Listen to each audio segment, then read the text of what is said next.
আসসালামু আলাইকুম। আশা করি সবাই ভালো আছেন। আজকে আপনাদের সাথে শেয়ার করব নামজারি, জমা খারিজ বা ইমিটেশন করতে কী কী কাগজপত্রের প্রয়োজন পড়ে।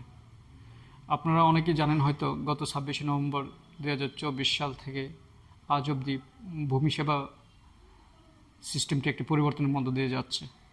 তাই ধারাবাহিকতায় সর্বশেষ পরিবর্তন অনুযায়ী আপনাদেরকে জানাবো নামজারি বা ইমিটেশন করতে কী কী কাগজপত্রের প্রয়োজন পড়ে।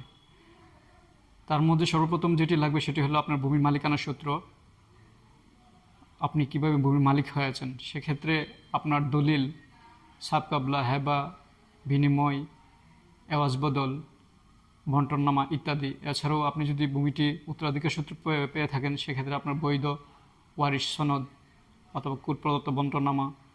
এছাড়াও আপনার ভূমির সর্বশেষ খতিয়ান, যেটি রেকর্ডীয় খতিয়ান বা নামজারি হতে পারে।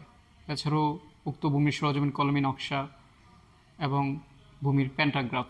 প্যান্টাগ্রাফ বলতে সহজ ভাষায় যেটাকে বলা হয় তুলনামূলক নকশা। এটি শুধু তাদের ক্ষেত্রে প্রযোজ্য যাদের ভূমি পূর্বে ম্যাপ এবং বর্তমান ম্যাপ অনুযায়ী কম বেশি হয়েছে।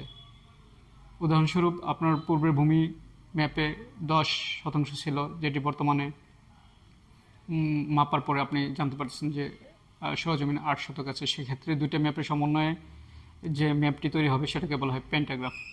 এছাড়াও আপনার ভূমি উন্নয়ন করের রসিদ, আপনার পাসপোর্ট সাইজের ছবি, মোবাইল নাম্বার ইত্যাদি হলে আপনি নামজারি আবেদন করতে পারবেন। সেক্ষেত্রে আপনার সমস্ত কাগজপত্র